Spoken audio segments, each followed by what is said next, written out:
Fellow Malawians, on the final day of last month, I addressed you on matters related to allegations that a British national businessman named Sattar had been bribing public officers in the Malawi government in exchange for government contracts. As you may recall, on that day, I appealed to the Anti-Corruption Bureau to submit a report to my office within 21 days in order to inform Malawians of the full extent of the matter and enable me to make informed decisions that honor the Constitution, respect the rules of natural justice, and protect the independence of our institutions. Now that the 21 days have elapsed, I have come to address you again on the key findings of the Anti-Corruption Bureau as contained in the report that the Bureau has submitted to me. I have isolated 10 key findings that I believe are worth highlighting as pointers to the factors that drive and fuel corruption in this country. Number one, the Bureau has found that in the 4 years between 2017 and 2021, the Malawi Police Service and the Malawi Defense Force awarded 16 contracts worth over 150 million US dollars to 5 companies belonging to Mr. Sattar. This means that one driver of corruption in Malawi is the country's procurement laws allowing contracts to be awarded to companies without regard for the beneficial ownership of those companies, which allows business persons to capture the state through unknown contract monopolies. As such, I have directed the Minister of Justice to fast-track the legislation we have been working on to change this. Number two, the Bureau has found that in some contracts, the Malawi government is defrauded through unfairly high and inflated prices. One example the report cited involved a truck available on the market for $2,000 US being sold to the Malawi government for over $1.7 million. This means that another driver of corruption in our country is the country's procurement laws, allowing evaluators to accept prices that are clearly unfair to Malawians. As such, the amendments we are making to the procurement regulations will also aim to fix this. Number three, the Bureau has found that some officials in the public procurement system who are not under investigation or suspected of corruption have nonetheless had challenges in following procurement procedures as laid down in the law. This means that a third driver of corruption in our country is a dysfunctional procurement system that is the result of procedures that are too cumbersome to follow and which public procurement officials lack the capacity to enforce. As such, the amendments we are making to the procurement regulations will also streamline and simplify the procedures. And in the months that follow, controlling officers of all government ministries, departments, and agencies will be oriented to the new approach. Number four, the Bureau has found that some public officers allegedly abused their offices, either by intentionally flouting procurement procedures or by usurping procurement functions outside their mandate. This means that a fourth factor driving corruption is the unchecked abuse of public office in the public sector, which weakens controls designed to protect public resources. As such, I call on the Office of the Ombudsman to attend to incidents of abuse of public office that arise from this investigation and take appropriate action according to law. 5. The Bureau has found that some public officers mandated to do due diligence and provide checks and balances allegedly neglected or failed to do so, including 2 former attorneys general who issued letters clearing Mr. Sattar's companies of any wrongdoing. This means that a 5th factor driving corruption is negligence of duty by some who are entrusted with protecting the public's interest. As such, I have tasked the Secretary to the President and Cabinet to work with controlling officers of the MDAs where these acts of negligence are said to have taken place and take appropriate action to discipline wrongdoers and strengthen oversight mechanisms. Number 6, the Bureau has found that a total of 53 public officers and former public officers allegedly received money from Mr. Sattar in the 8 months between March 2021 and October 2021. These public officers were specifically from Malawi Defense Force, Malawi Police Service, Malawi Broadcasting Corporation, Malawi Revenue Authority, Public Procurement and Disposal of Assets Authority, Office of the President and Cabinet, Office of the Vice President, Judiciary, Minister of Justice, Minister of Finance, Minister of Information, Minister of Homeland Security, Minister of Lands, Minister of Tourism, State House, Reserve Bank of Malawi, Financial Intelligence Authority, and even the Anti-Corruption Bureau itself. Additionally, the Bureau has found that another set of 31 individuals from the private sector, the media, civil society, and the legal fraternity also received money from Mr. Sattar during those 8 months, bringing the total of those on the Bureau's list to 84. However, in its report, the Bureau has forbidden the publication of the full list by my office or the Bureau, saying that, quote, due to the extremely complex nature of this investigation, the ACB is not in a position to release to the general public the whole list of the persons who allegedly received bribes to allow for proper and full investigations to determine their culpability, if any, and to avoid prejudicing people who may otherwise be innocent, end of quote.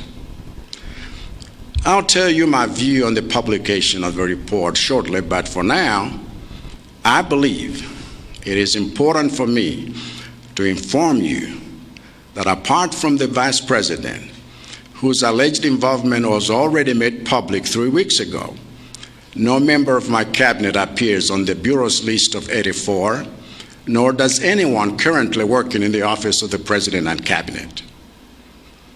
As for the list, the fact that the Bureau believes that it is possible that some people on its list may be innocent means that a 6th factor that drives corruption in Malawi is the accepted and common practice among Malawians of innocently asking for or accepting money assistance from affluent people whose source of wealth is obscure.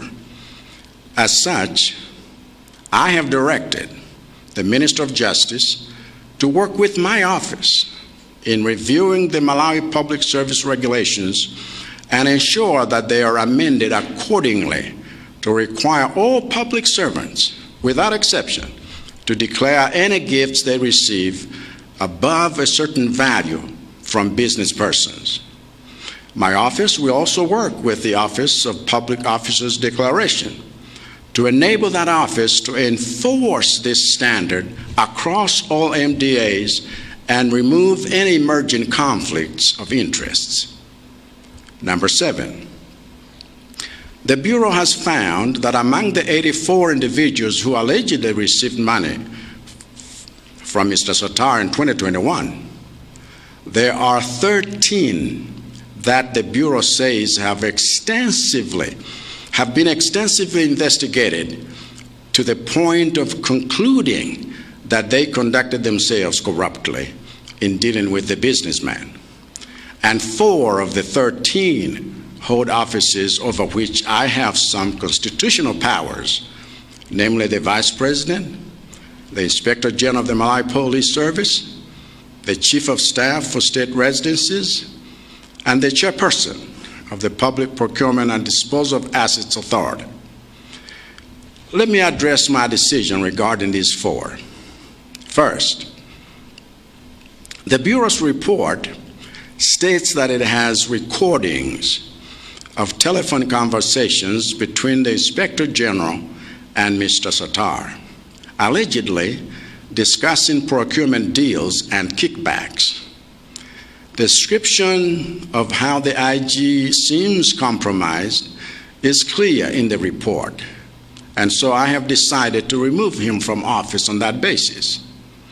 Strangely, unlike its detailing of the IG's apparent compromised conduct, the Bureau's report contains no information or description of any kind regarding what exactly the Chief of Staff for State Residencies and the Board Chairperson of PPDA did in relation to the 5 contracts the Bureau has been investigating. The same applies to the Vice President. The report states that the Bureau has concluded that he is among the 13 who conducted themselves corruptly in dealing with Mr. Sattar. And despite my appeal to the Bureau to produce a report of its findings about what these individuals did, the Bureau's report provides no single piece of information about that, nor has the Bureau interviewed them or given an explanation for the omission of those critical details, which leaves me no more informed about their involvement today than I was 3 weeks ago. But because the mentioning of their names in this report raises public suspicion, it is necessary for me to take measures to protect public trust in those offices. I have therefore decided to do so as follows. The Chief of Staff for State Residencies is hereby suspended to pave way for the investigations without his interference. The Chairperson of the PPDA will similarly be excused from his official duties, and I have already instructed the Secretary of the President and Cabinet to do so using appropriate legal instruments related to statutory bodies. And I have also directed her to work with the relevant service commissions to effect similar measures with respect to the other implicated public servants who do not report to me. As for the Vice President, his office is unique in that the Constitution does not provide for his suspension or removal from it by the President, because he holds that office by the will of Malawian voters, which I respect. As such, the best I can do for now, which is what I have decided to do, is to withhold from his office any delegated duties while waiting for the Bureau to substantiate its allegations against him and to make known its course of action in relation to such. I have taken these measures to address a 7th factor that drives corruption, namely, the continuation of official public duties of those accused of wrongdoing by an independent institution like the Bureau. But I must say that while I remain confident that the Bureau is critical to this fight, because of the glaring information gaps in its report, including the absence of any information about what the Bureau's plan of action is, I consider the report to be an example of substandard work. And on a matter as serious and sensitive as this, Malawians deserve better. Number 8, the Bureau has found that beyond the 84 individuals who allegedly received money from Mr. Sattar in 2021, his associate also kept a record of all the persons who allegedly received money from Mr. Sattar from 2008 to 2020. But curiously, the Bureau's report does not include any of the names of those found in the 14 ledgers that contain this information. This, in my view, points to another factor that drives corruption in this country, namely, the selective pursuit of justice by the Bureau in its enforcement of the law.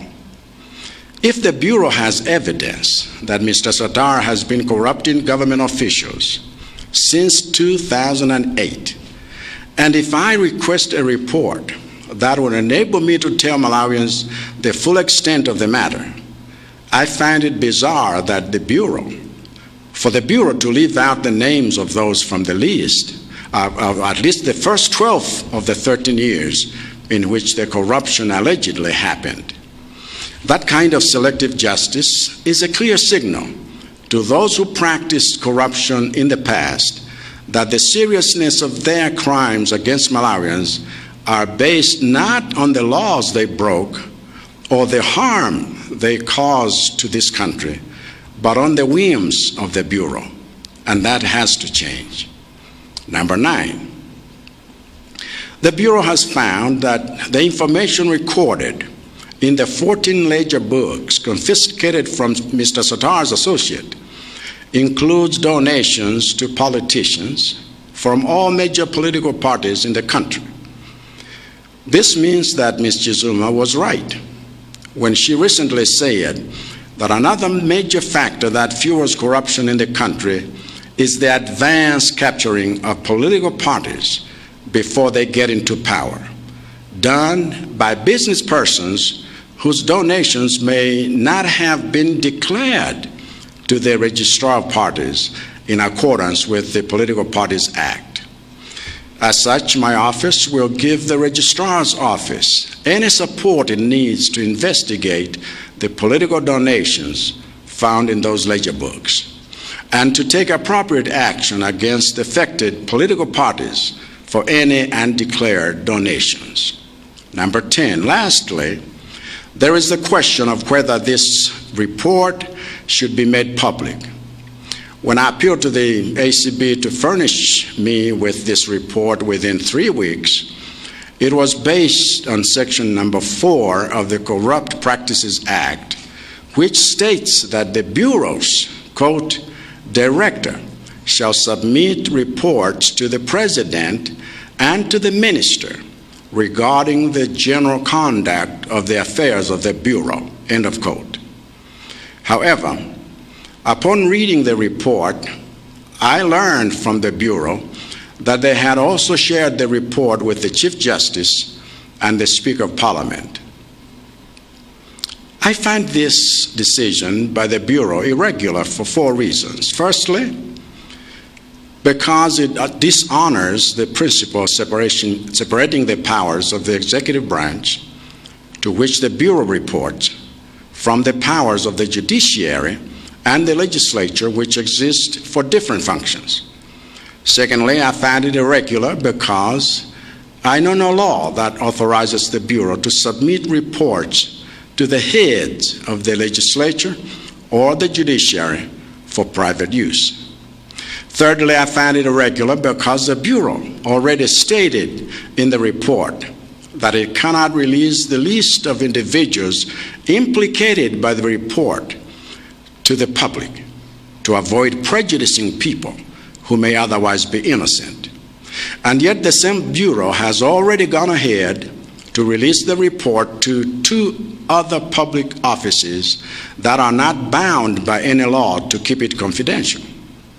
Fourthly, since the Bureau has said that it fears that reading the report may lead to prejudice, it should have avoided potentially prejudicing the Chief Justice, most of all, considering that the cases under investigation will be tried before the courts and may very well end up before the Chief Justice and the Supreme Court for independent appeals. Now, the ACB has said in the report that the reason it has released the report to the Chief Justice and the Speaker is to be accountable to the public and sustain its trust. But I fail to see how giving the report to two people for their private reading sustains public trust. If the Bureau is serious about sustaining public trust without prejudicing anyone against the individuals under investigation, the best would be to release a version of the report without the list of the names of those the Bureau has not finished investigating. If the Chief Justice and Speaker have the right to read the report without prejudice, then so do all Malawians. Now, that's my view, but in the end, it is the Bureau's decision. What I must decide as President is what's best for the country, as you'll expect me to, and to demand of myself the highest standard to accomplish it. And I believe the measures I have outlined meet that standard. And since Section 88 of the Constitution places on me the ultimate responsibility for the observance of the Constitution by the entire executive branch, it is right for me to demand higher standards of the Anti-Corruption Bureau as well. An investigation of this scope, of this seriousness, and of this sensitivity requires hands and a cool head, skillful hands and a cool head, to avoid rookie procedural and strategic mistakes that risk giving the corrupt cartels in our land a footing to obstruct and oppose every move we make to defeat them. The stakes are way too high for that. What Malawians deserve from the Bureau is substance that makes a difference in pursuit of justice, not just suspicion that makes the headlines. And towards that end, you can count on me to continue doing my part until this long battle is won. Thank you for your attention. God bless you, and God bless Malawi.